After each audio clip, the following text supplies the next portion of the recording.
Good morning, good afternoon, and good evening, wherever you are joining us from. My name is Yin Tong, and I thank AFA for giving me the opportunity to facilitate this session, Navigating the Reporting Landscape. I'd like to introduce our first two speakers, David Madden and Scott Hansen, who will join us via video recording of their presentation at this conference. David is Director for Public Policy and Regulation, International Federation of Accountants, or IFAC, and joined IFAC in 2019. He is responsible for developing policy positions, conducting research, and managing external relationships with a broad range of stakeholders. Most recently, he has focused on the development of a global reporting system for sustainability and ESG information. Scott is also Director for Public Policy and Regulation at IFAC and is involved with policy related to anti-corruption, anti-money laundering, and sustainability reporting. He also supports IFAC's engagement with the B20, G20, OECD, and other global organizations, and is a member of the European Securities and Markets Authority, or ESMA's Corporate Reporting Standing Committee's Consultative Working Group. David and Scott, please. Hello, everyone. My name is David Madden. And I'm Scott Hansen. We're both Directors of Public Policy and Regulation at IFAC. Advocating for a harmonized global system for reporting sustainability-related or ESG information has been a major focus for IFAC over the past 2.5 years. Starting with our policy paper on enhancing corporate reporting back in the fall of 2019, followed by all the numerous public consultations we have responded to on behalf of being the voice of the profession, and then our way forward roadmap in September of 2020 that called for the IFIRST Foundation to establish an international sustainability standards board alongside the IASB. At IFAC, we believe that sustainability information is both a major challenge and opportunity for the accountancy profession. And while much of the discussion has been focused on standard setting, it's the accountancy profession that's going to play a significant role in transforming standards and reporting requirements into high quality, consistent, comparable, and importantly, insurable information. So this is why we decided to work with AICPA-CIMA on a joint project this year to investigate an area that is a major focus of our profession, assurance. Our goal was to benchmark the degree to which ESG or sustainability information was being reported by companies in fiscal 2019, and then look at what kind of assurance was being provided on that information. So we will share some of the highlights from this research as part of our presentation today. But first, let's step back and review the sustainability journey that we have all been on in 2021. Next slide, please. So I think it's difficult to be working in the accountancy profession today and not feel like you're being bombarded by ESG or sustainability related news. I invite you to follow Scott and I on LinkedIn, and I think you'll see what we mean. So here's some highlights to help put today's conversation into context. First, in Europe, this April, the European Union has published draft legislation, the Corporate Sustainability Reporting Directive, which proposes to greatly expand the scope of sustainability-related reporting that already exists for EU companies. Many more companies, as many as 50,000, are going to be required to report. And the directive really tries to equate sustainability information, put it on a level playing field with the importance of financial reporting.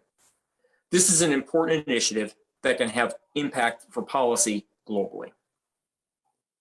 In the US, on the other side of the Atlantic, since the inauguration of the Biden administration, the Securities and Exchange Commission has turned its attention to sustainability, especially climate.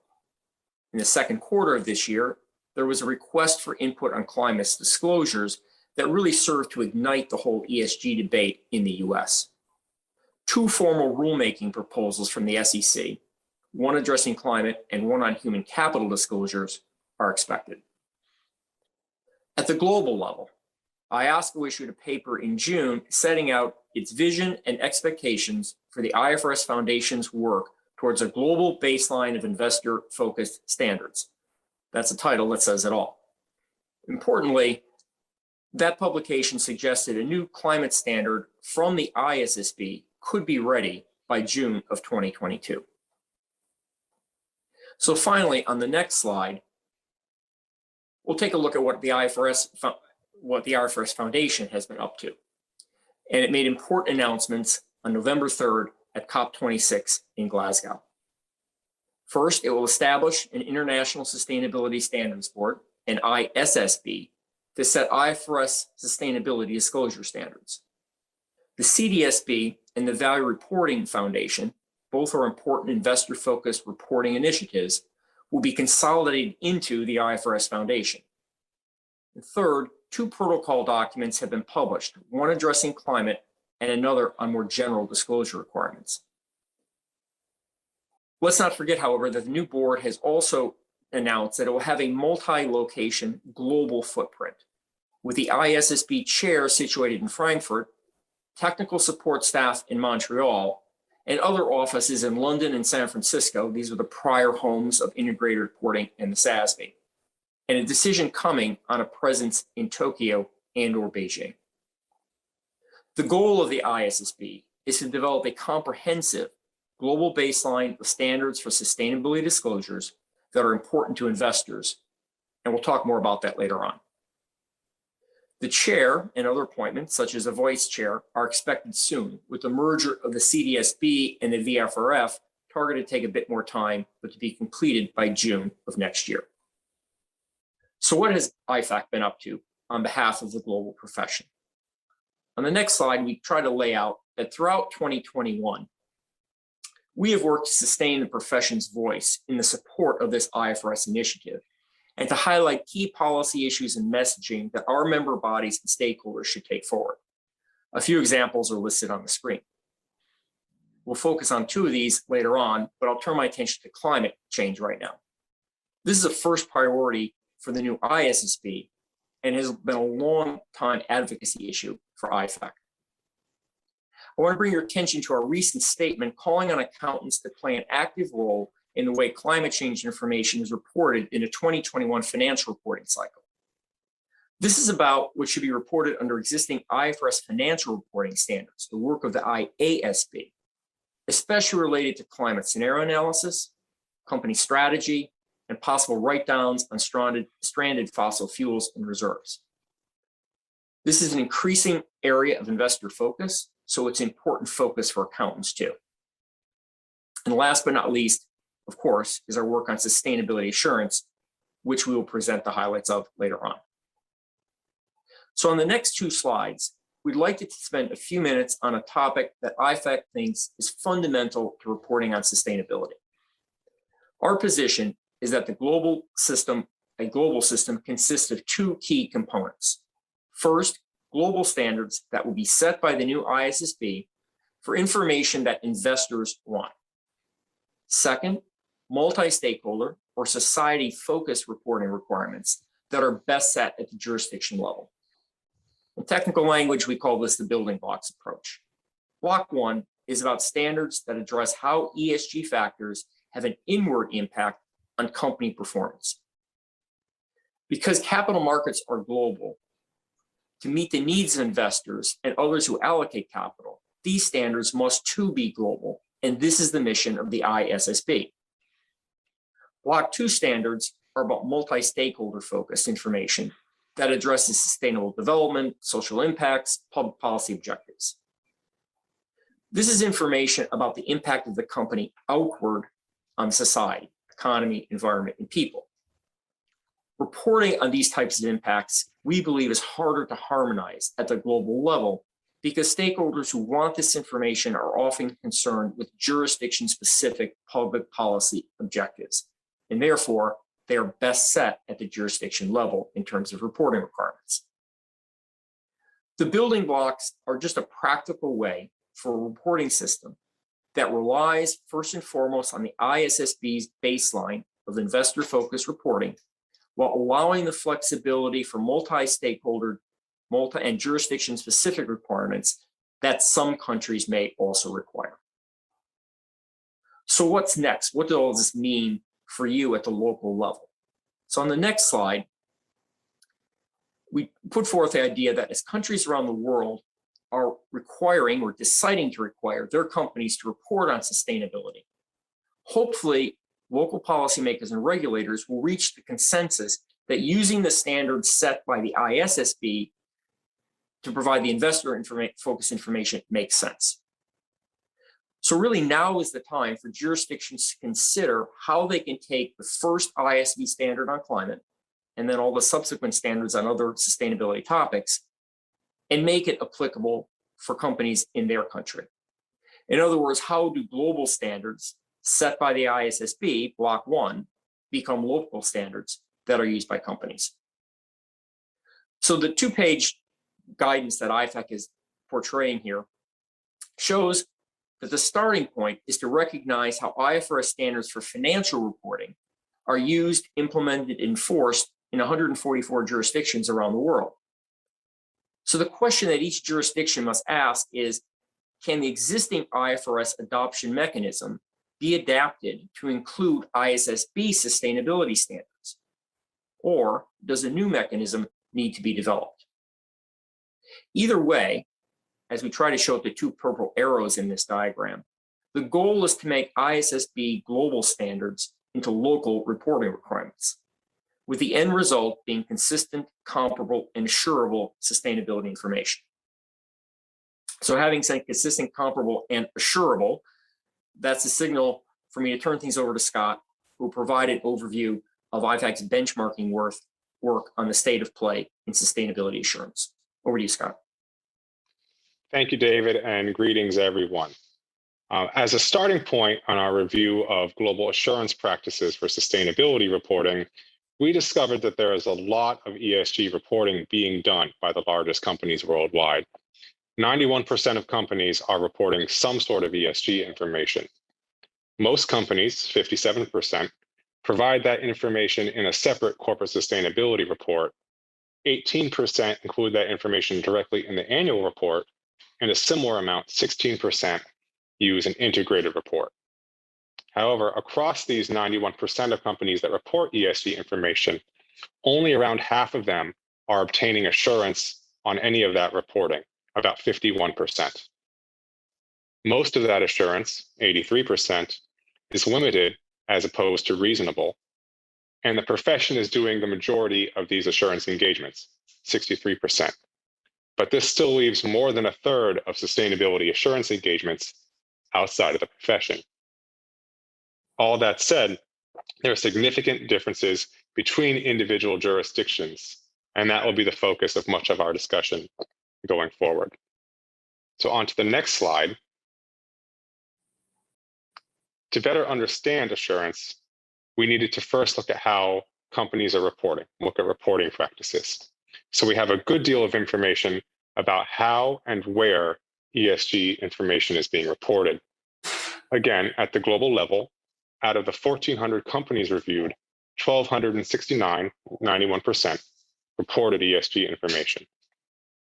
At the jurisdictional level, as you see on the slide here, most jurisdictions see a mix of reporting methods used. France is particularly unique in this regard because all ESG reporting happens directly in the annual report. South Africa has the largest portion of integrated reporting, but we also note significant amounts of integrated reporting in Brazil, as well as Spain and Japan. And finally, in the United States and Canada, companies are overwhelmingly using standalone sustainability reports to disclose their ESG information. So moving on to the next slide. Now to get into the assurance data. As we do that, though, there's a quick methodology point to make here. What counts as assurance, at least for purposes of this study? We considered a company to have obtained assurance if any of their sustainability information was assured. Now, for many of the companies included in the study, they did not receive assurance over all of the reported information, just a portion of it. Nevertheless, for purposes of calculation, we considered them to have obtained assurance on their sustainability reporting.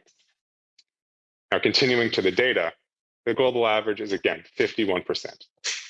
51% of companies that report sustainability information get any of that information assured. But as you see here, the rate of assurance varies significantly from jurisdiction to jurisdiction. The highest rates of sustainability assurance are in France and in South Korea. And remember that these are the jurisdictions that have the highest rates of reporting from the previous slide.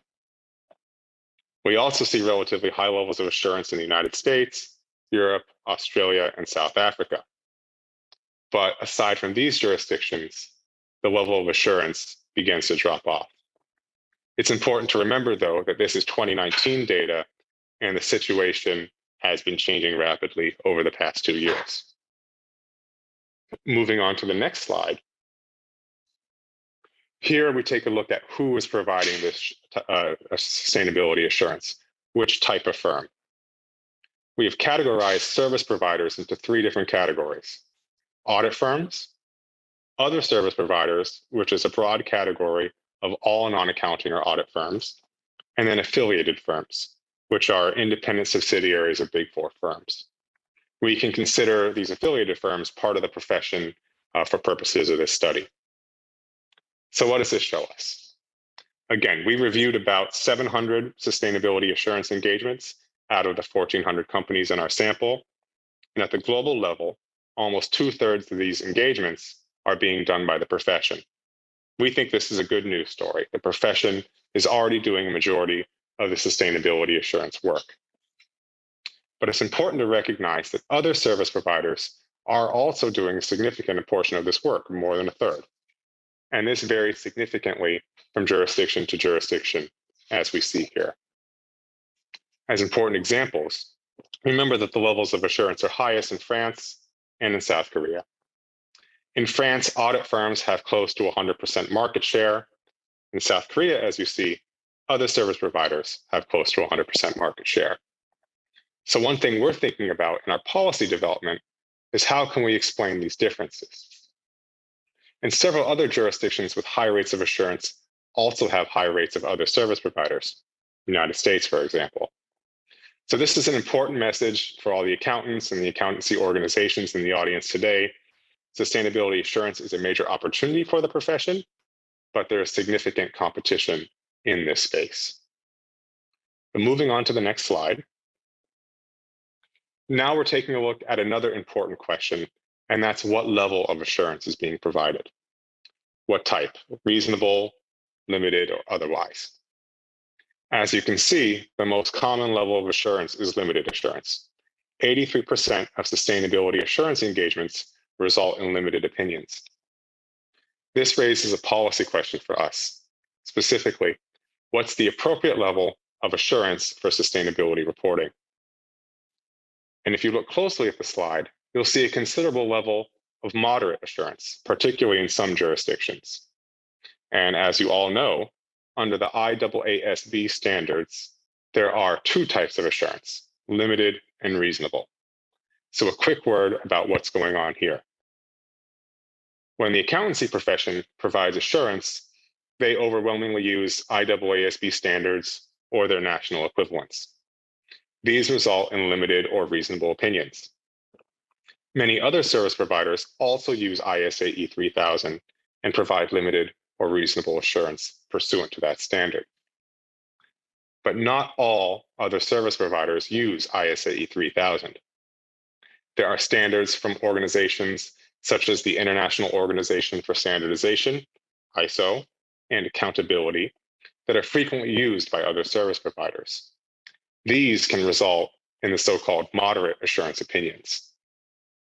And for those who are interested, in the full report, we go into topics like assurance standard usage in much greater detail, including potential misuse of ISA E3000 by other service providers, which is a key consideration in our discussions with regulators like IOSCO, the International Organization for Securities Commissions. So I highly recommend anyone take a look. And with that, I'll turn things back over to David for the wrap-up.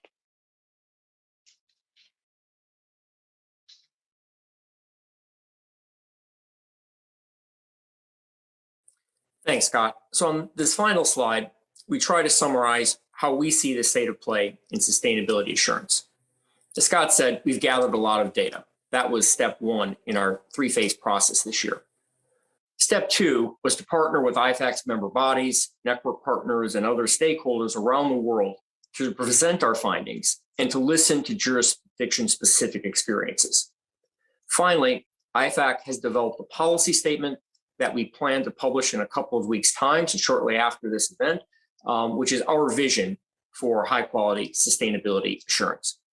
So here are some of the important points. First, high-quality assurance depends on high-quality reporting standards and frameworks.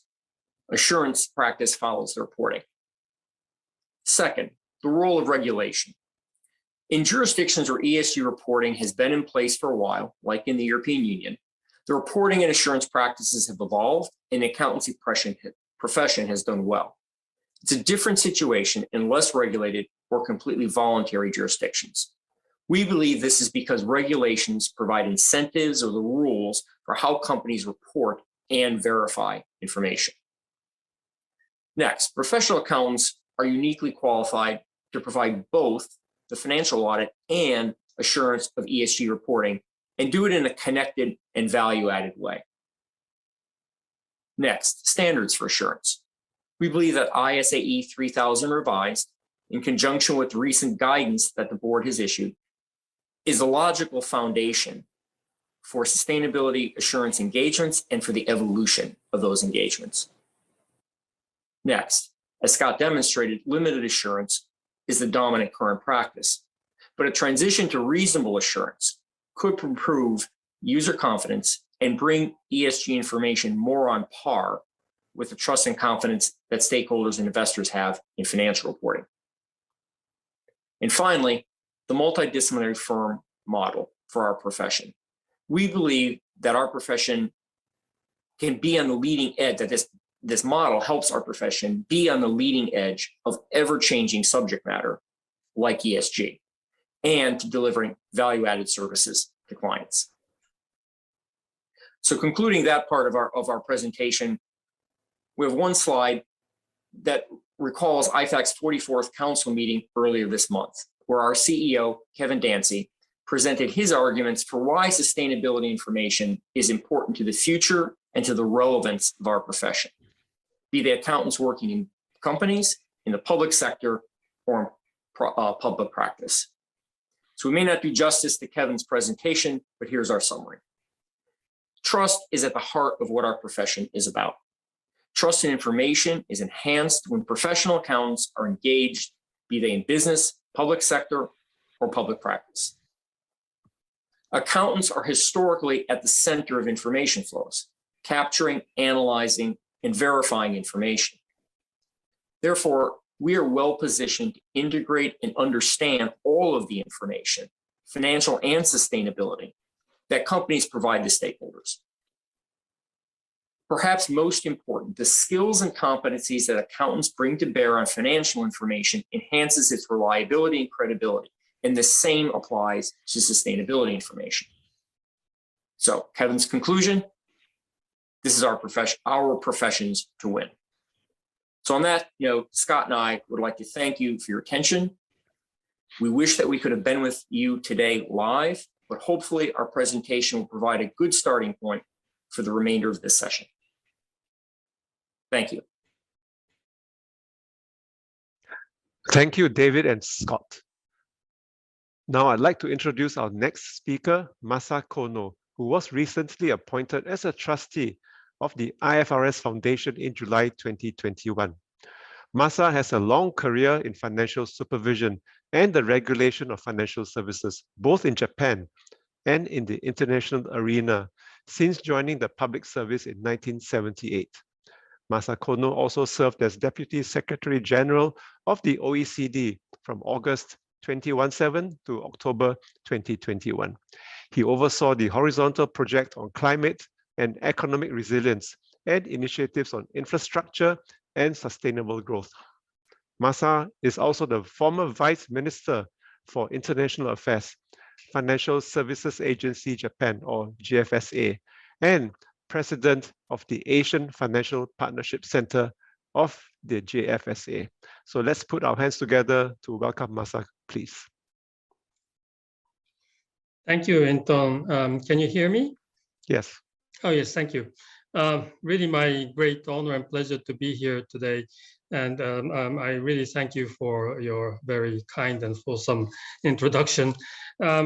Well, a lot has been mentioned by our colleagues from IFAC, so maybe I can be brief, but I would really like to mention from the standpoint of a trustee of the IFIRST Foundation, the essence of the announcement made during COP, and maybe something about what we're doing now and what we foresee as future work or future perspective. Now, as was mentioned, now I would like to share my slides, by the way. I hope it works.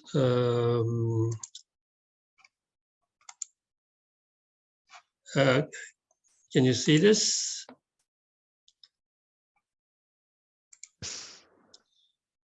Okay, the chair of the IFIRST Foundation trustees, Mr. Eki Likanen, announced on Finance Day during COP on the 3rd of November that the IFIRST Foundation will establish this International Sustainability Standards Board, ISSB, to really set a comprehensive global baseline of high-quality sustainability disclosure standards. And this is to meet investors' information needs. Now, how this came about, and at the moment, the sustainability reporting landscape really is somewhat in a state of either, let's say, fragmentation or in some cases confusion. And financial markets really need to assess the risks and opportunities facing individual companies which arise from ESG factors, ESG issues, and there is growing demand really for high quality information, but more in terms of globally consistent and comparable information across firms. And well, of course, to cater to such demands from investors, many voluntary initiatives have actually emerged to meet those needs, and some of them have by now a rich source of information or established certain frameworks and methodologies to enable that. And at the same time, of course, with the urgency of the climate issue and the need for quick action, jurisdictions have also been working on different requirements, of course, catered to their own needs, but at the same time, there have been significant differences in the scope and ambition pace across jurisdictions. And I have here in mind, of course, not just the major markets in the US and the EU, but in other jurisdictions, we are seeing lots of useful initiatives. And I'm also aware that ASEAN has really been putting a lot of work into this area. But then we do need some way of, let's say, making for consistent financial reporting and consistent sustainability reporting across jurisdictions. And so what we mention frequently at the IFIRST Foundation is that we have to make this a demand-driven process, that we're not trying to somehow sell our original standards to investors when, of course, the investors may be looking elsewhere for more information. So we asked through a rather extensive consultation process, where is the demand for global sustainability standards? Should the IFIRST Foundation play a role in this? And is a solution a sustainability focused standard setting board within, is the solution setting up a sustainability focused standard setting board within the IFIRST Foundation, or maybe there are other ways of addressing this? And actually what we heard was that there were more than 750 comment letters across stakeholder groups, geographies, and economic settings. And there is what we found was growing and urgent demand for global standards to improve consistency and comparability. And we found broad support for the IFIRST Foundation to play a role. But there was also, of course, this issue of what to do first. And quite naturally in this global environment and with the growing climate risk, we are focusing on climate first, and then we will turn to other areas. And let's say this preparation actually basically started in the context of a periodic strategic review of the foundation in 2019. And we issued this consultation paper in September 2020. And through the feedbacks, comments on the public consultation, the trustees actually acknowledged urgent demand and decided to establish the ISSP. So you can see that this has been quite an efficient process, I would say, but also very, very busy and in a way challenging for us all. Now, what we're trying to do is, as was mentioned, to develop a global baseline approach, which is really in this chart, the red zone. That is,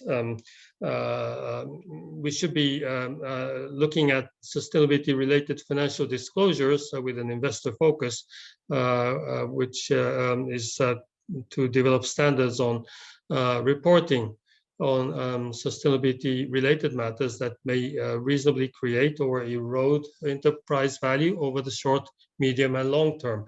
Now, of course, this is conceptually rather clear, but in terms of practice, you will certainly think that it can be quite challenging. And but we always emphasize the importance of focusing really on enterprise value. And of course, beyond this zone, and then of course all those on top of the financial reporting that the IFIRST Foundation through its IASP has been focusing on, there can be, and there are actually sustainability reporting with a much broader focus. That is what we call multi-stakeholder focus. And this is really to report on all sustainability matters that reflect significant positive or negative impacts on people, the environment, and the economy. But this certainly is not the immediate focus of this ISSP. Now, so of course we have to take this forward in steps, and certainly this was climate first, as I mentioned. But then, if I may add at this point, that of course climate first doesn't necessarily mean climate only, because the intention is really for the ISSP to develop standards for other sustainability matters. And of course, you will argue that many of those issues are interrelated. But one thing that I can mention is that what to focus on next after climate will be determined with the help of a public consultation to seek stakeholder input going forward. While, of course, to really provide the ISSP with a running start, we have combined here this initiative to consolidate with existing standard setters that have similar objectives and similar focus. And here, more specifically, there is mention of the Climate Disclosure Standards Board and the Value Reporting Foundation. But this doesn't mean that we don't work together with other standard setters. And so all the work is based on the work of the Task Force on Climate-Related Financial Disclosures, the famous TCFD. And also we've worked with the World Economic Forum, and of course we will be in close communication with GRI and others, and certainly while the focus of the work in other organizations may differ from our focus, there must be lots of, let's say, synergies or benefits that can be derived from cooperation. Now, the regulators, they have been on board. The International Organization of Securities Commissions, the IOSCO, has been also closely following the work. And now I mentioned here on the far right the publication of some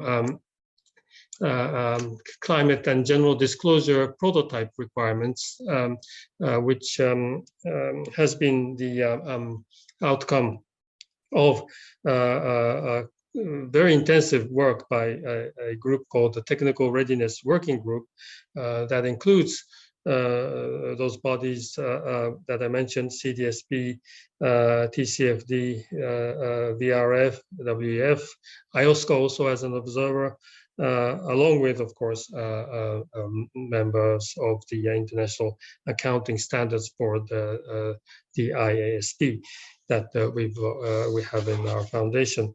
Now, the TRWG has been developing the disclosure standards prototypes to give the new board really a running start, as I mentioned. And now those prototypes are in the public domain.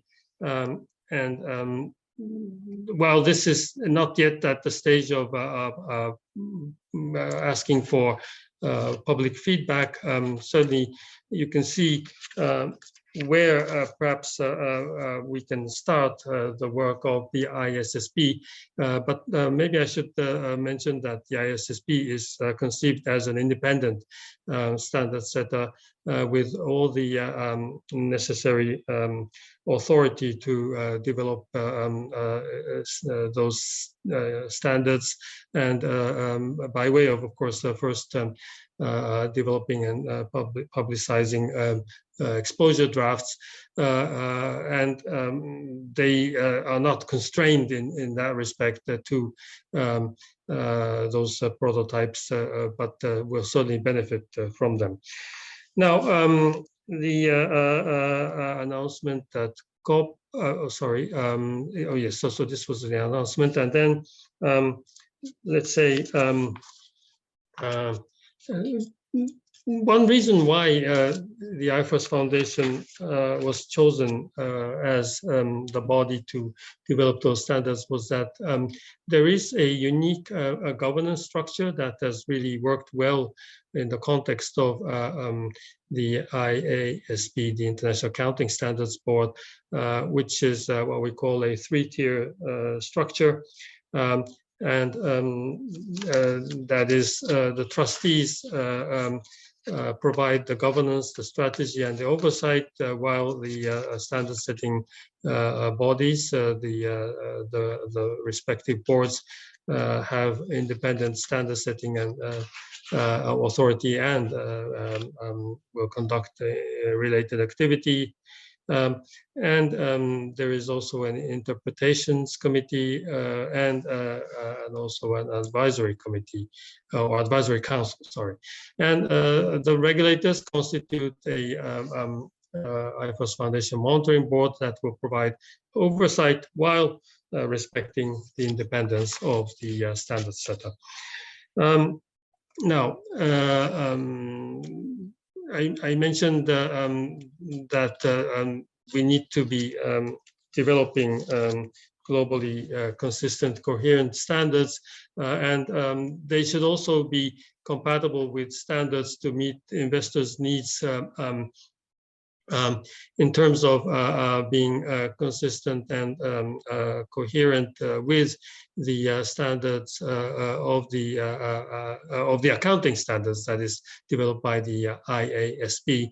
And actually, you can see here that the financial statements, the sustainability disclosures, they should really form a set of useful information that will be required by investors and other capital market participants in, of course, making their critical decisions. Now, and by the way, we often use the word connectivity and compatibility, and through feedback to a public consultation that we conducted for the second time in terms of the revision of or amendments to the IFIRST Foundation's Constitution, published in April 2021. The trustees actually felt the need to respond to comments calling for connectivity and compatibility from stakeholders, and this was actually overwhelmingly in favor of connectivity and compatibility. And we have actually made a certain revision to the original draft of the amendments to the Constitution to accommodate that, and it is explicitly called for. Now, just one more word, which does not necessarily appear in this. We decided to adopt a multi-location approach. Again, this was, I think, mentioned by our IFAC colleague. This is because we really need to have those sustainability standards as a high quality set of global standards, and to be global, it just cannot be either a simple replica of the standards of one jurisdiction. And also there was already a mention of the building block approach, but we want to really provide a global baseline to on which, of course, jurisdictions can build their own requirements and standards. In that sense, our multi-location model was more, let's say, amenable to the development of such standards. And while the decision was made to establish the headquarters of the IASB in Frankfurt, Germany, again, as was mentioned, we will be continuing the use of our London premises and London offices, experts based there also. And in the Americas, Montreal and San Francisco, with, of course, Montreal playing a hub function, while maybe we can call San Francisco as a technical hub. Those two cities are let's say the base for our activities. And then in Asia Pacific, Beijing and Tokyo have volunteered to be the regional hubs, with Beijing with a particular emphasis on emerging market economies. Well, at the moment, the foundation is still considering those offers from Beijing and Tokyo, but my personal opinion is, of course, that we would really like to make this happen, that those two centers or offices can really play complementary roles in the region. But I should also add that in the context of ASEAN, of course, over time, you may actually want to have, or you may need to have an ASEAN center for this work, which is very challenging, which is also requiring a lot of input from stakeholders in your region. I mean, we will start probably with those 6 offices, but in the future, certainly deeper and stronger engagement of ASEAN is not only welcome, I think it is an absolute necessity. Now, just one word on consolidation with CDSP and VRF. Actually, I've been personally involved in this consolidation, and we've now announced the consolidation of VRF and CDSP into ISSP. And you may actually know that the VRF was created by a merger of the SASB and the IIRC. Now, I hope those acronyms don't trouble you too much, but the SASB sets the SASB standards, and IIRC, of course, is the provider of the integrated reporting framework. And well, of course, those 2 bodies have already been collaborating with us in developing the running start prototypes, but by the consolidation, or through the consolidation, the expertise, the human resources, and all the know-how will be made available for the work of the ISSP. And now, maybe in the interest of time, I should be trying to wrap this up quickly, but just to say that this is really a chart on what those prototypes that have been publicized are. And the climate-related prototype includes actually some industry-specific requirements, but basically there is this block of general requirements, and then the thematic part and the industry-specific part as the basic structure.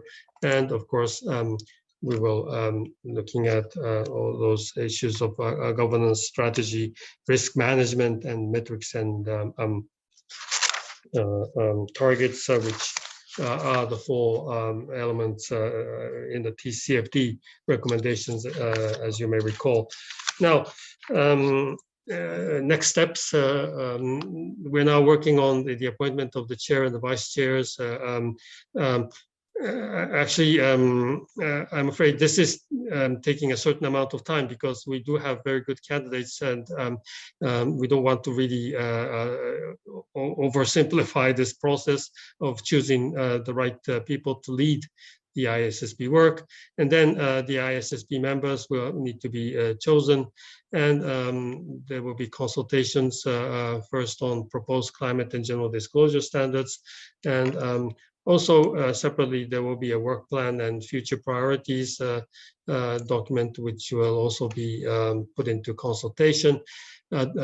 Set up advisory groups, consolidation I already mentioned, and the location will be decided definitively shortly to, of course, enable the staff to start working. And of course, we will be having those meetings all around globally, hopefully in face-to-face mode, but certainly virtually quite intensively. Now, those steps to achieve global capital market standards, ISSP with its comprehensive global baseline of standards, IOSCO, will be assessing those standards with a view to recommend adoption. Of course, we want as many jurisdictions as possible adopting the ISSP standards. And then there is this step of the IAASB and the relevant work on audit standards and assurance standards. Jurisdictions now then, of course, require the adoption of those standards, but of course, this is, let's say, the long-term target. First, we may start in some jurisdictions with voluntary adoption.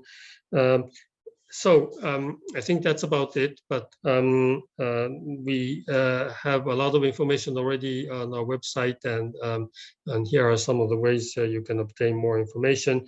And later on, perhaps I can respond to some of your questions, and we really need your engagement, your support for this extremely challenging but urgent work. Thank you so much. Thank you, Masa. Before we invite our other esteemed panelists to join this session, I'd like to introduce them first. We welcome Claire Mangage, Indra Wijaya, and Dr. Nomazila Datuk Mazan. Claire Mangage is lead partner, Climate Change and Sustainability Services at SGV Philippines. Claire is a representative of the Philippine Institute of Certified Public Accountants, or PICPA. In addition to her role as lead partner for SGV, she's also the head of learning and development and chair of the SGV Sustainability Council. Claire has extensive experience in providing assurance services to companies in various industries. She performs sustainability and climate risk advisory engagements for clients under different sectors, assisting them in their sustainability journey. She is a quality reviewer for sustainability assurance engagements and decarbonization projects in the Philippines. She actively conducts webinars and is a regular speaker in conferences on sustainability. Indra Wijaya is chairman, Indonesian Financial Accounting Standards Board, Institute of Indonesia Chartered Accountants, or IAI. Pak Indra has more than 15 years in providing audit and other attestation services, as well as IFRS conversion services to multinational as well as local companies.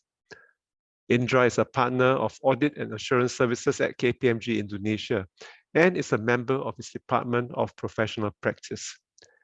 In addition to his role as chair of the Standard Setting Board, Indra is also a member of EIE's Task Force on Comprehensive Corporate Reporting. Dr. Nomazila Datuk Mazan is CEO, Malaysian Institute of Accountants, or MIA. Prior to leading MIA, Dr. No was the director of University Malaya Graduate School of Business. She started her career with Arthur Andersen in 1993 and later joined KUB Malaysia Berhad as Group Accounts Manager. She is an elected member of the Board of Governors for the Institute of Internal Auditors Malaysia, or IIA Malaysia, council member of the Malaysian Institute of Certified Public Accountants, MICPA, and the Honorary Treasurer of Persatuan Ekonomi Malaysia. Dr. Noor also served in various committees of MIA and MICPA. Dr. Noor is also a member of the Integrated Reporting Framework Board and the Malaysian Accounting Standards Board, or MASB. A warm welcome to all our panelists. It's time for the Q&A.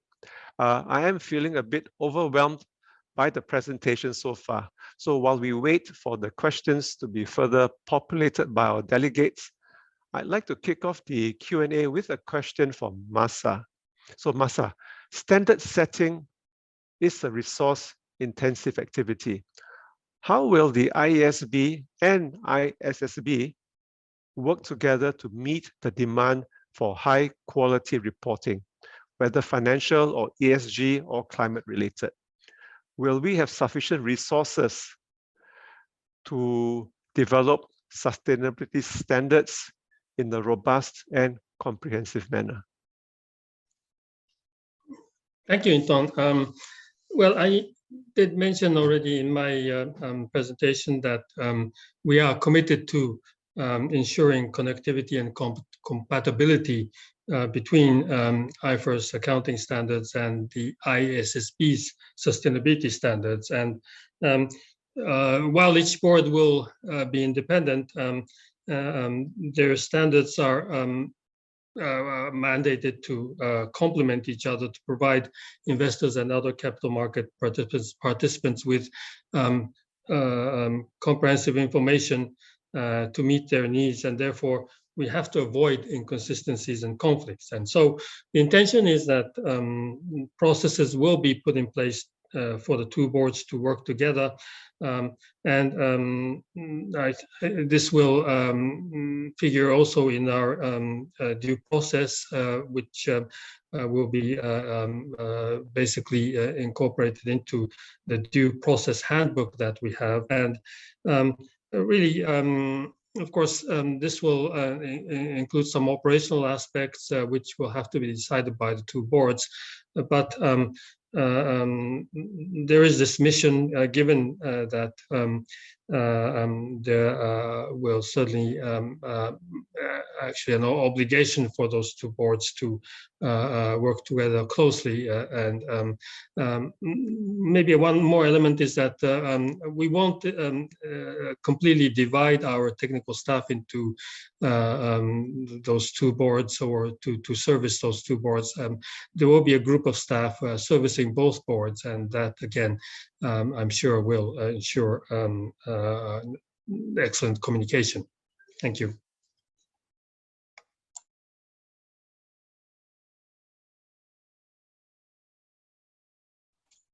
I think you're mute.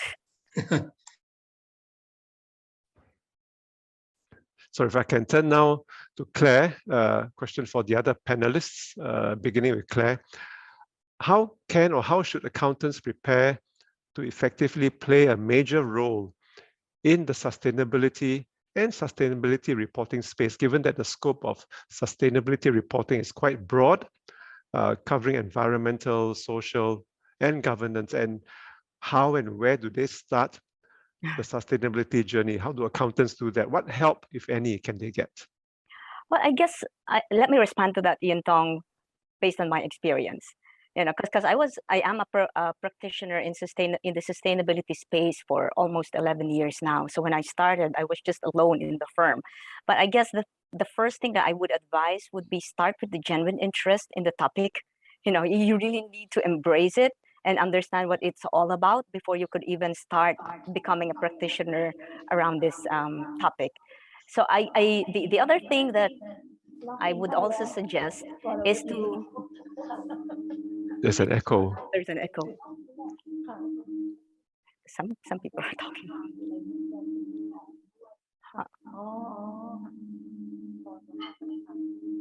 I'm alone here, so it must not be from me. Anyway, okay. So the other thing that I would suggest is, let me just see. Turn on. Now. But can you hear me without my headset? Yes. Right. So I guess let me just talk this way. All right. So the other thing that I would suggest is for any practitioner to understand the regulatory landscape where they are. I think that is critical. You know, understand who is reporting, what kind of reports are they issuing, what standards or framework are they following, because that would help you when you start skilling yourself.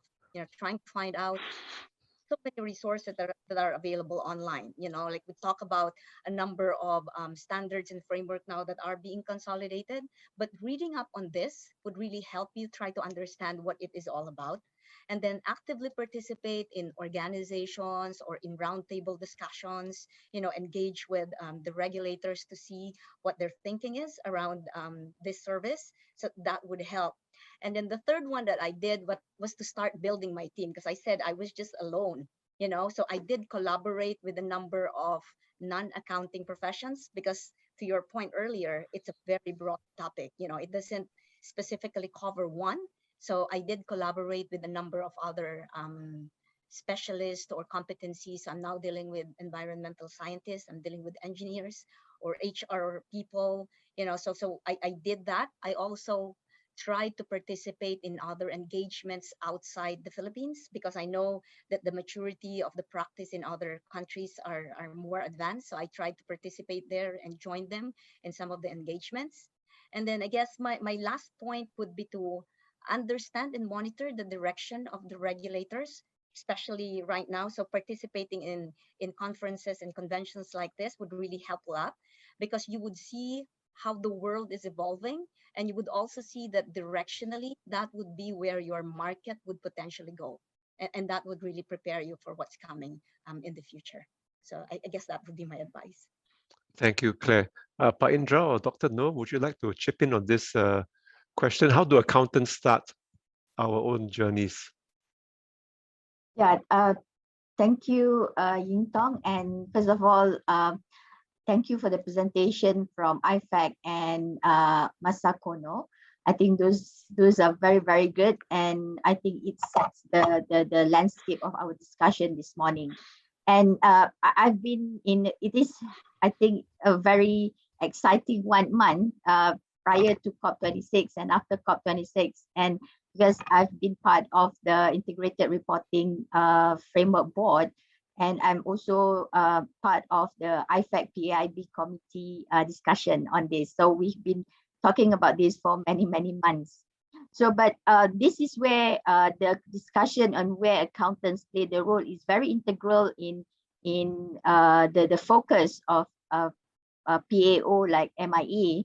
And I've done the mapping on, the involvement of the accountancy professions and accountants within the value chain and the ecosystem. So accountants play the role first, I think, in governance, because many accountants sit as board of directors. And now, for example, in Malaysia, the Malaysian Code of Corporate Governance and Securities Commission make it, part of the role of the board is to address ESG. And Bursa Malaysia, the stock exchange, has made it mandatory for sustainable information to be part of the annual report. So that is where the role of accountants is not only on the preparation of the report, but also setting the tone at the board level. And then at the C-suites, you are CFOs, you are CEO, and you're part of the C-suites and the implementation strategic plan.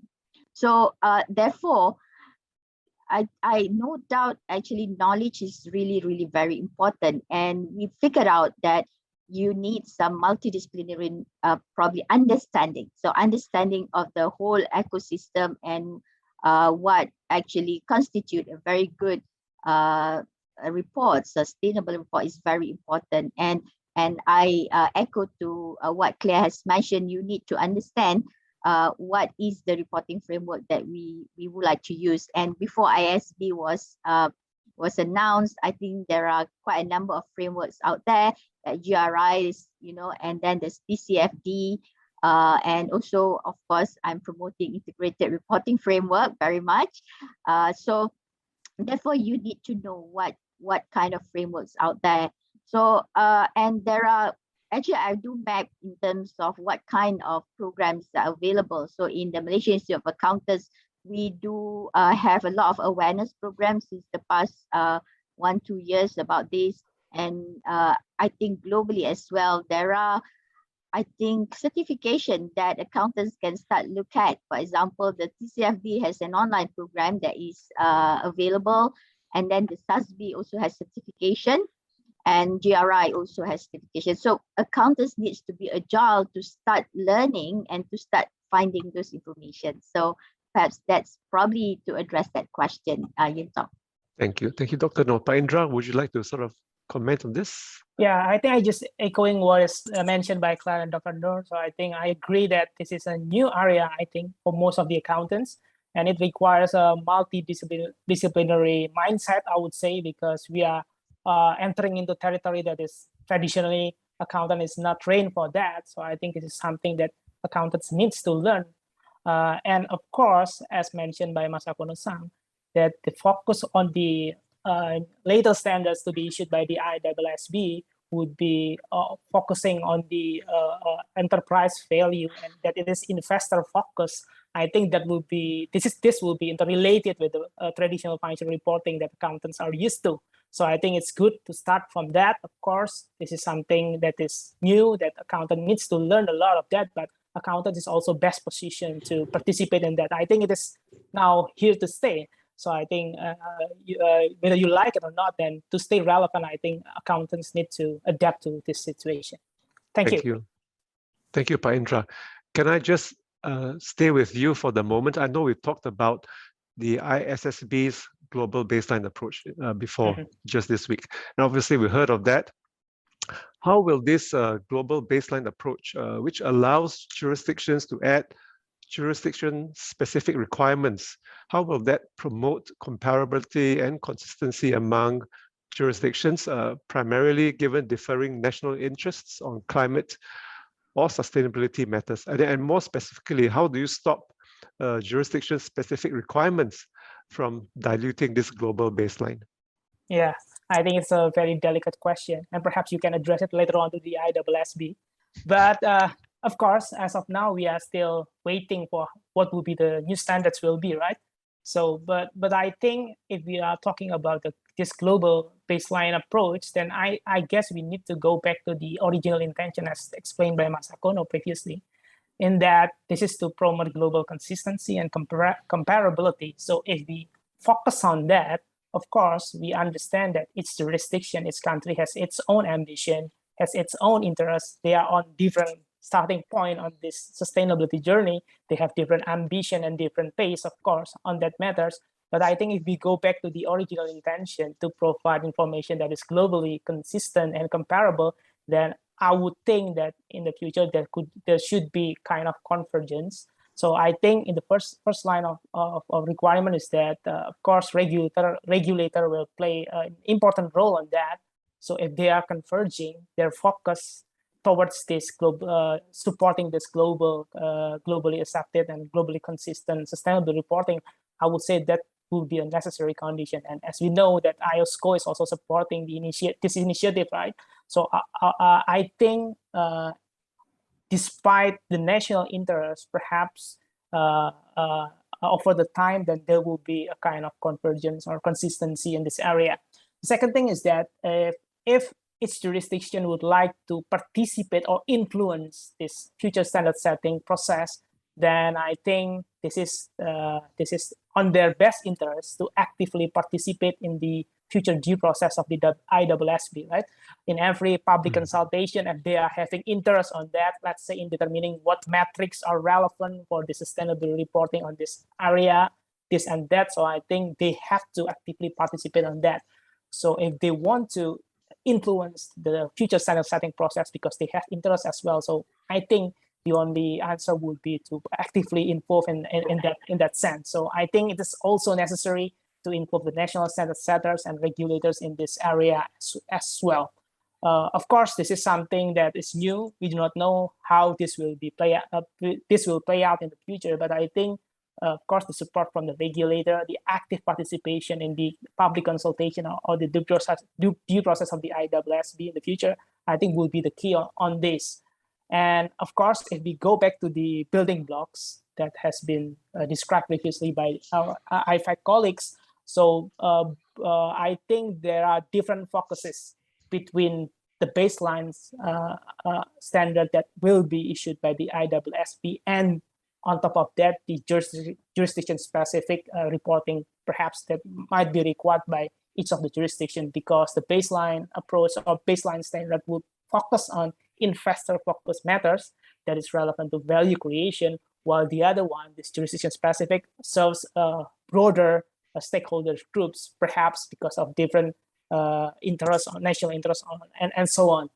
So the solution to overcome this issue, I think, would be to clearly differentiate which one, as part of your reporting, is based on the global baseline standard, for which perhaps in the future accountants will also provide assurance on that, and which one is as a result of these jurisdiction-specific requirements. So they have to be clearly separated, or they have to be clearly marked which one is referring to which standards and which assurance is to be provided for reporting following which standards. So I think that will be my idea on that. But of course, this is something that remains to be seen in the future. Thank you. Thank you, Pa Indra. Can I just turn to Masako Kono very quickly? Masa, obviously, Indra laid down a challenge to you when he said, let's ask the ISSB on this. Obviously, the ISSB is being formed, but as a trustee, I mean, how would you go about ensuring that these global baseline standards or this approach would sort of fit or is suitable for the various jurisdictions globally? Yes, well, that is a critical question, but just to say, of course, that I think the process of developing those ISSB standards first will have to be inclusive and also really following due process, and we are sure to have the need to involve a much broader range of stakeholders in the consultation than for the accounting standards. I mean, this of course will certainly involve really a broad range of stakeholders who will have their views on what those standards should be. But then on the other hand, of course, maybe I should refer to maybe some concerns about those baseline standards being already too burdensome or too difficult for emerging market economies in particular. Again, that we will need to overcome by close consultation, but at the same time, I think we do need to introduce a certain consideration of proportionality, that is, let's say we already have, for example, a recommendation from the trustees made in a feedback statement that we recommend that the new board work to create a IFIRST sustainability standard comparable to the IFIRST for SME standards. And so, for example, there was certainly a mention of the importance of MSMEs in ASEAN, and that reality, I think we will do need to take into account, and certainly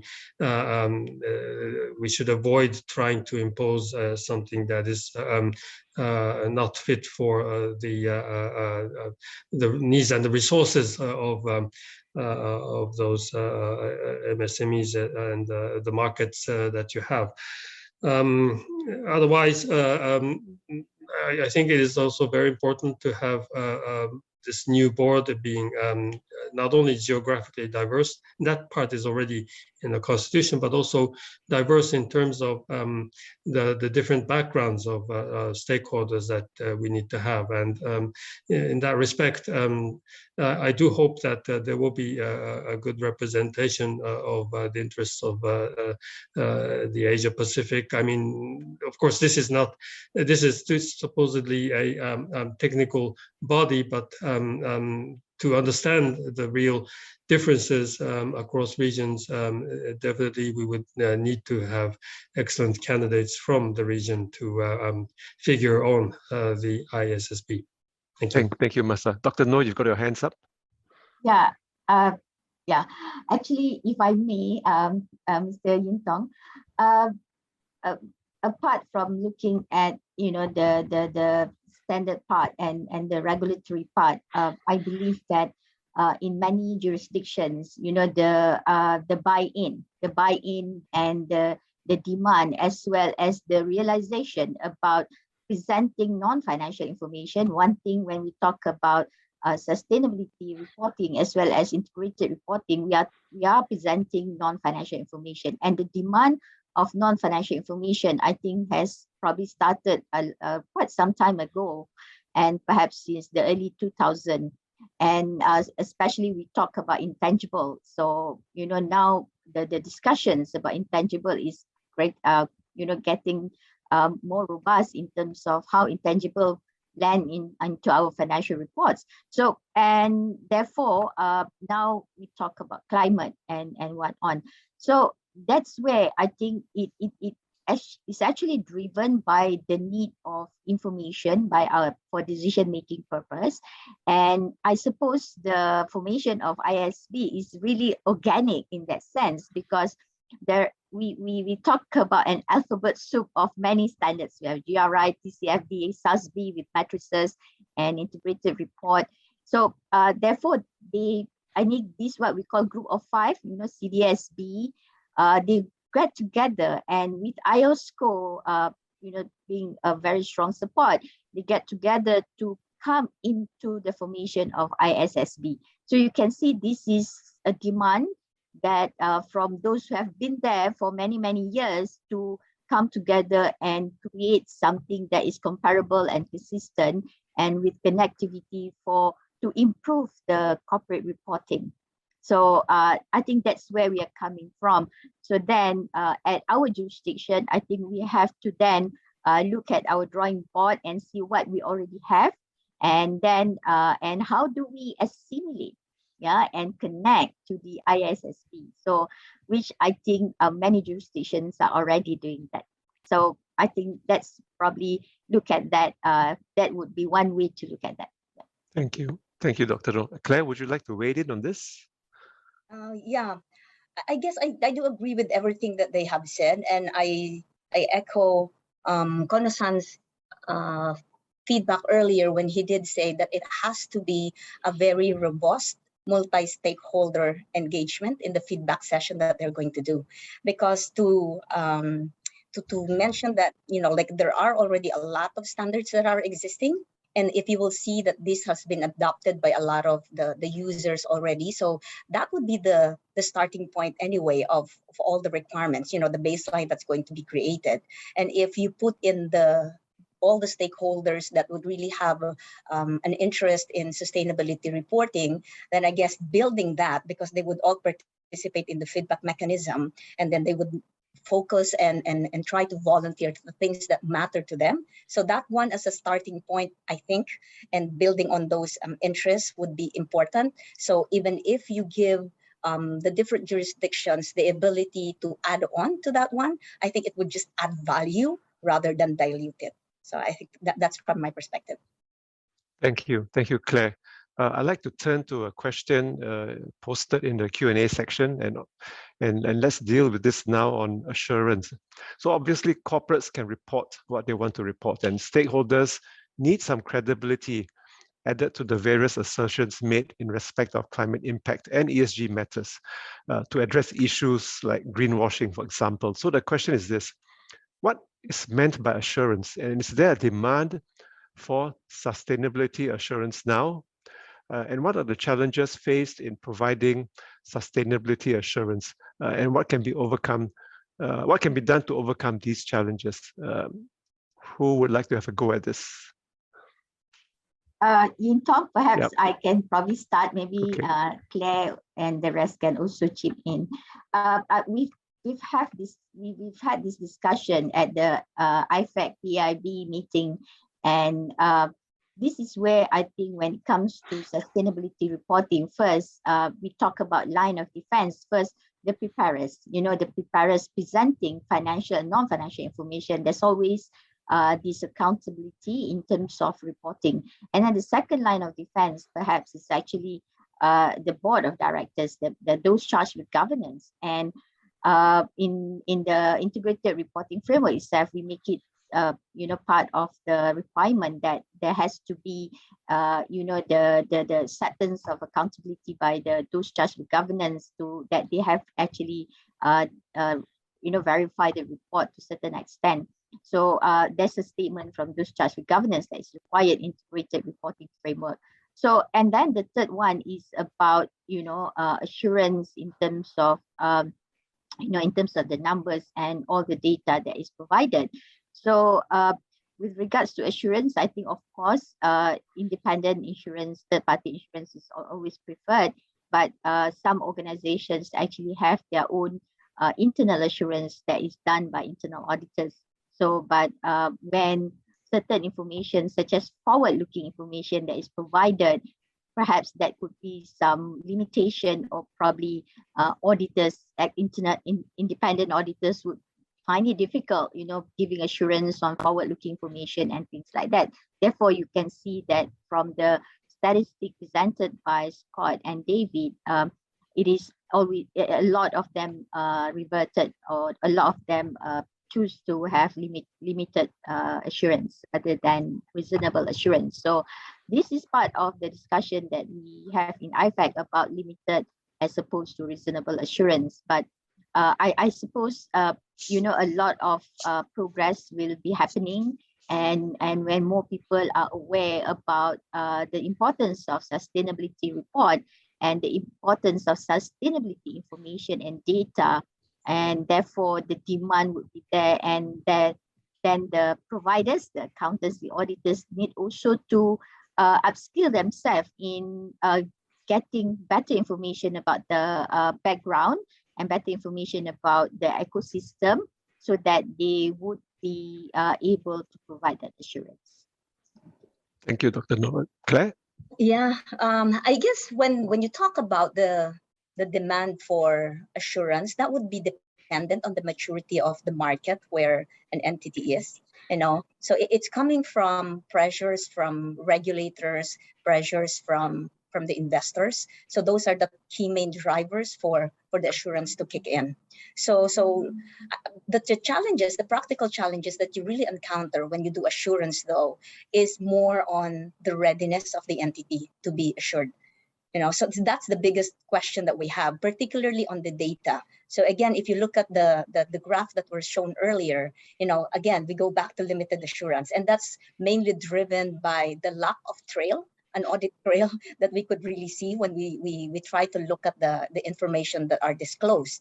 So when we are trying to advise our clients, we always try to tell them that it has to be integrated in the process so that it becomes repeatable. And the other challenge that you have would be the competence of the people who are actually running all those information internally. You know, that buy-in is critical, because sometimes people or maybe key management would just have a hands-off attitude. You know, like, I have organized a team that looks at it and then we're out. So if that happens, you know, the quality of the information that you will get out of that entity is really not up to par to what we want to issue. So I think we will have to address competence of the people, the availability of the data, and the trail that we need to see when we are auditing that, and the buy-in of everyone within that organization would all be critical. And this would only go up in terms of demand once the regulators will start requiring it. So without that, you know, it's just voluntary. So you will see that, you know, people would opt not to, or maybe would just opt for internal assurance of their data. Thank you, Claire. Indra, would you like to chip in? Yeah, I think I just like to echo what has been described by Dr. Noor and Claire. So I think, of course, the demand side of this information will determine whether assurance will be required or not. And I would say if the users of this sustainability reporting view that this information is relevant for the decision making, and this needs to be reliable, and this needs to be verified by external or third parties, I think at that stage, then assurance will become more relevant to be on par with now assurance that we have on the financial reporting, right? I think I agree what have been described by Claire on the challenges on providing assurance, but I think, of course, the existence of a standard that is globally consistent and that is robust, that is to be mandated to ISSB, I think it's very important in ensuring that the standards are robust enough. That's why professionals would be not hesitant to, let's say, to provide a reasonable assurance, because if we are afraid of greenwashing and something like that, then perhaps it can be alleviated by having a robust standards. This, I think, would affect the degree of assurance in the future if assurance is required for this type of sustainability reporting. Thank you. Wow. Assurance standards to be on par with that for financial reporting. I think that's a very lofty aspiration, but it's a great one. Masa, would you like to add anything to this debate? Thank you. Audit and assurance beyond or outside the IFIRST Foundation's proper mandate or remit, but let's say, maybe more on a personal basis and as a former regulator, certainly, I think it will be quite important for those disclosed information to be certainly enhanced by third-party assurance, and that those standards certainly are, let's say, amenable to such assurance becoming available. And so at the level of the IFIRST Foundation, of course, we will be engaging with audit standard setters and also with IOSCO to certainly make sure that we don't produce something that will be, let's say, overly burdensome or in some ways difficult for the audit profession. And in fact, again, in that context, what I mentioned as due process and inclusiveness would certainly be important. Thank you. Thank you. Thank you, Masa. Can I just stay with you for the time being and just to address a question we've got in the Q&A, and that is on the plethora of different standards, sustainability reporting standards. So with the introduction of sustainability reporting disclosures on top of existing financial reporting disclosure requirements, is there a risk of information overload for users of corporate reports?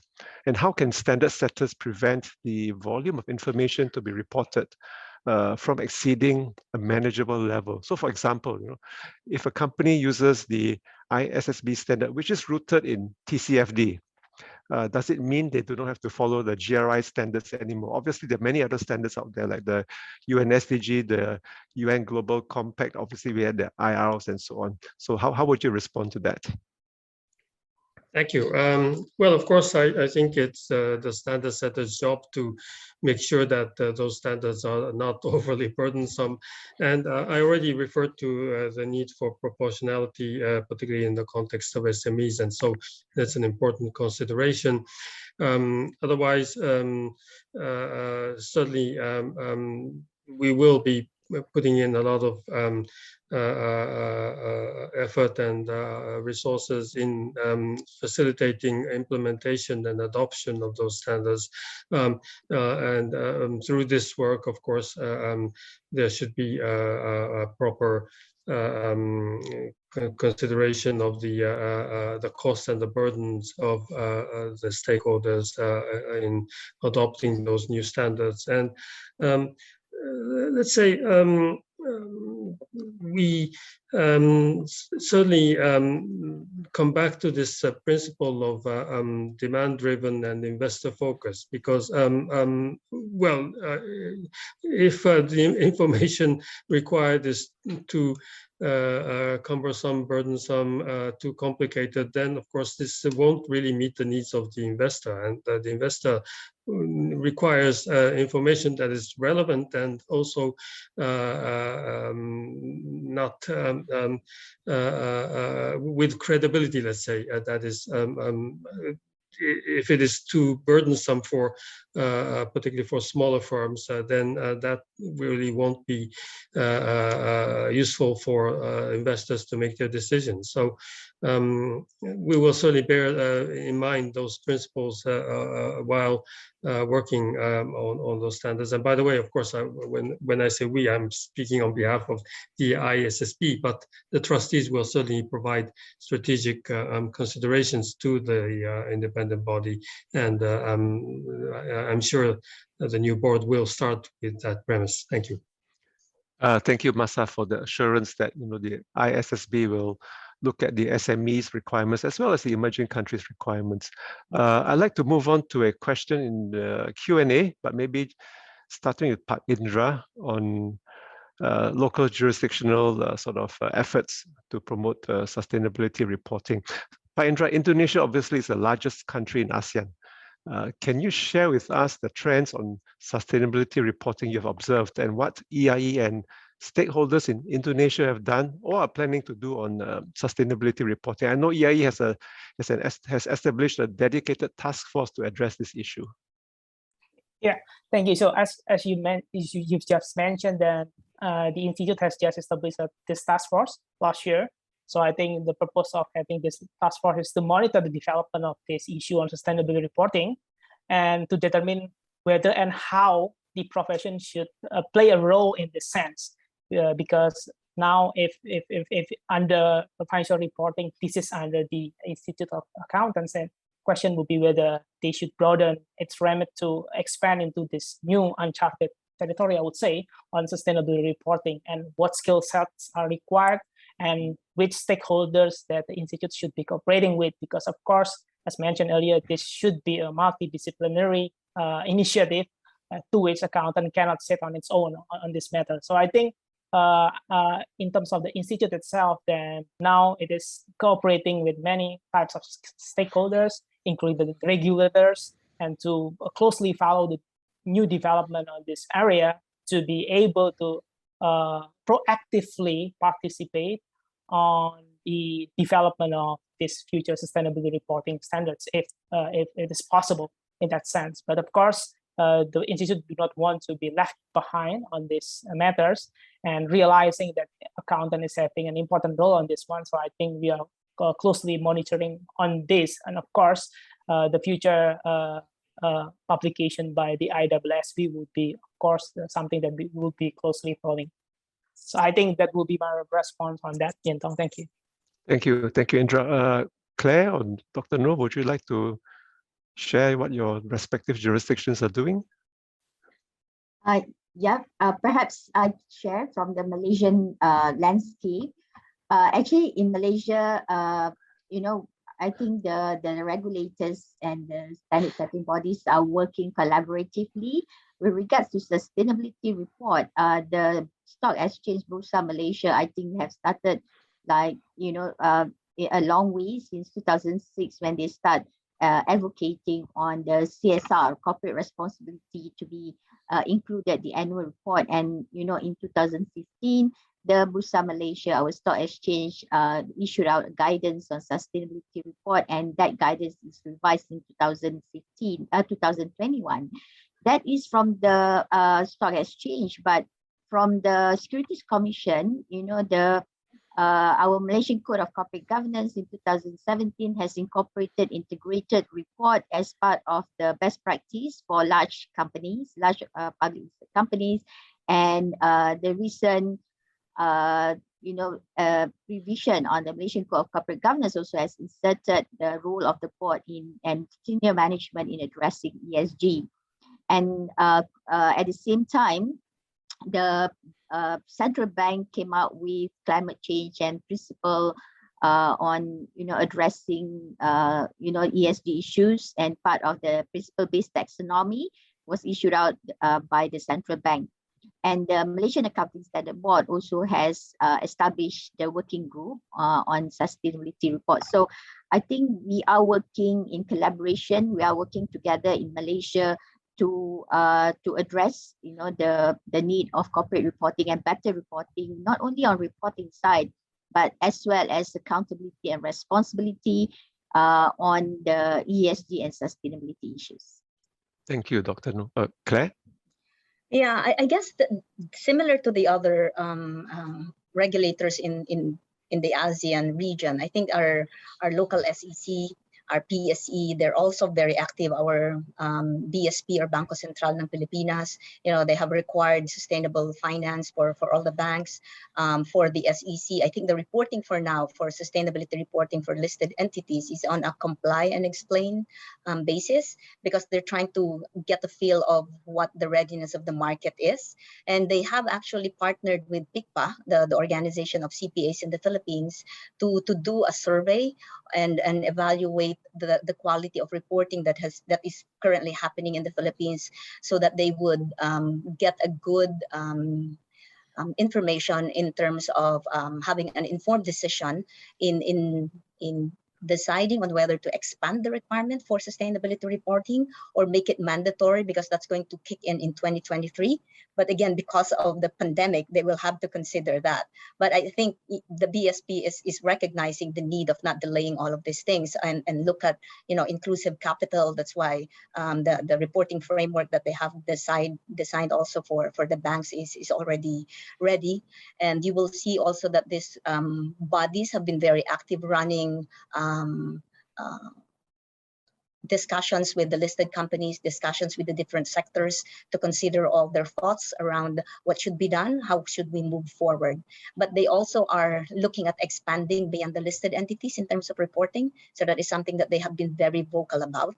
But again, the interaction that is happening is quite active. And I think the virtual platform that is available now has made that even easier and allowed people to participate more broadly in all these discussions and roundtable activities that are happening. Thank you, Claire. If I can just share Singapore's experience or example, we've got not just a whole of government effort, it's a whole of society effort. And if you want more information, you just Google Singapore Green Plan 2030. That's Singapore Green Plan 2030. As far as the Institute is concerned, as far as ISCA is concerned, we've got a few sustainability initiatives, very much like EIE. I mean, ISCA has got a Sustainability and Climate Change Committee, which comprises subject matter experts, and the terms of reference are to promote the understanding and appreciation of the importance of sustainability and to advocate the accountant's role. ISCA has got a few thought leadership publications. We've implemented a few roadmaps, publications to help CFOs in various industries promote sustainability reporting in their organizations. There are a number of upskilling efforts. There are continuing CPD requirements, training courses. And I think hopefully next year we will launch a sustainability reporting certification. I think that's in progress. In our conferences, our flagship conference this year, the theme is on sustainability. Our breakfast talks are very much focused on sustainability. So it's very much all hands on deck in Singapore, because it is climate change and sustainability is an existential threat to Singapore because we are a low-lying state at sea level. So we are going to be one of the first places in the world to be affected by climate change. Can I just turn to the Q&A now? I think we've got perhaps one or two more questions from the delegates. Just looking at the questions. Okay. How does sustainability reporting help in addressing regional climate change issues? For example, palm oil, coal mining, and relevant stakeholder concerns. So there's also a question on the mining companies, which will surely face big challenges on this matter. And how can the accountants help to cope with the situation? So palm oil mining, that will be Malaysia, Indonesia, and Philippines, I suppose. Who would like to go first? Maybe I should go first. Okay, Claire. Yeah, I think that when you do sustainability reporting, it always starts with identifying the material issues. So I think that's where a number of the investors are really complaining in relation to the quality of what is discussed and the focus of the discussion. Because if you truly look at the material issues that affects a company, then you will be able to capture all of those things. And the transparency is also something that is that should be innate in the reporting that they have. Like companies would have a tendency to really focus only on the things that they are doing, but not necessarily the key issues that they need to address. So the standards that will be developed, which would push reporters to really focus on material issues that affect them and their sector, would help a lot in relation to addressing these issues, because you cannot talk about a material issue without necessarily asking what you are doing about it. So it forces the companies now to try to take a look at what they're doing around these issues and how this is integrated in their business plan and the way they operate, the entire ecosystem that they will have to look at. So I think that in itself would help force companies to really think, what are they doing about it? How are they addressing this? And is this really addressing what the stakeholders are asking for in terms of transparency of the reporting that they need to do? I think that would be what I would say. And as auditors, if you have to tie it up with what the requirements of the standards would require or would ask from us, then that is something that we would push our clients to do. Thank you, Claire. Dr. Nur, Pak Indra? Right. Well, I think it's important to have what we call this integrated thinking, because when we talk about climate issues or ESG, not just climate, but also social, when we talk about, say, plantation, for example, or mining, we also deal with social issues because we are talking about the labor issue as well. So this is where the integrated mindset is very important, because to address materiality as well as risk, it's not just materiality, as well as risk on climate and social issues. I think it goes back to the tone at the top, at the governance, and then it goes back to how it is handled through the strategy of the organization and resource allocation, and at the end of the day, what is the impact to the value of the organization. So this is where, you know, we can see that in certain extent, the risk and materiality issues on the impact of, say, climate or the social would be addressed in the financial report, because if it brings some financial impact. But therefore, but the non-financial matter, for example, you know, looking at mitigation and what the strategy the company is taking, will go into the annual report as a whole. So therefore, when we look at the integrated, you know, value change or the integrated flow, is not just about the financial report addressing the impact to financial, but the impact to the whole strategy and resource and the plan of the company that goes to the annual report. That's where I think the sustainability standard would address as well. Thank you. So yeah, I think that's where the integratedness, and Masako Kono talk about connectivity. Thank you, Dr. Pak Indra. Yeah, I think sustainable reporting is, of course, not the panacea. That's the only solution, right? Of course, if we are talking about sustainability for this whole type of industry, then it also interacts with the how government policy on these matters as well. How the government will set target of carbon reduction, for example, for these types of industry. So I think, yes, of course, sustainability reporting will play some part of that, and accountants will be able to contribute on that part. But of course, we need to see it as part of the whole ecosystem of how to promote the sustainability, quote-unquote, lifestyle on that. And coming from emerging economies background, I agree with Dr. Nur remarks previously, meaning that now, of course, we understand that the upcoming standards will focus first on the climate, but of course, coming from emerging economies background, we are also eager to know what about the standards on the impact on society, on social aspects of that, because you cannot just blame, for example, emerging economies coming from that background, having some impacts on the environment without considering its impact on the society, for example. So I think, of course, looking into more integrated reporting in the future, not just tackling on this climate issue, would be also a buy-in, I would say, for emerging economy to contribute more on this future reporting. Thank you. That's all. Thank you. Thank you. So I'd like to round up the session now by inviting each of our panelists to share with us their last words of wisdom in 20 seconds, please. Claire, you're smiling. Yeah, because she said 20 seconds. Okay, so I guess I just want to join everyone, because this is really giving us a lot of opportunity for the profession. So it really is a chance for us to make a real difference. You know, so my advice to my fellow practitioners is to really embrace the concepts of sustainability and try to apply them in their own lives, you know, so that they would become efficient and effective advisors, so that this would be our contribution in building a better working world, not only for us, but also for the future. Thank you. Thank you, Claire. Dr. Noor? Quickly, my last words. I think there are 3 R's that I would like to leave the participants with. First, relevant. We need to always ensure that the profession and we as professionals always remain relevant, and therefore we need to catch up with the development of the ecosystem that we work with. Second, the role. I think therefore we need to understand our role in this corporate reporting, which has been very integral, you know, since many years, and therefore we need to recognize this role. And third, redefine the corporate reporting is, is actually also very important in decision making. And now that the demand for information and data has expanded, not only on financial but also on non-financial information. Therefore, we need to redefine what corporate report has to be taking into account the demand from the stakeholders. Thank you. Pak Indra?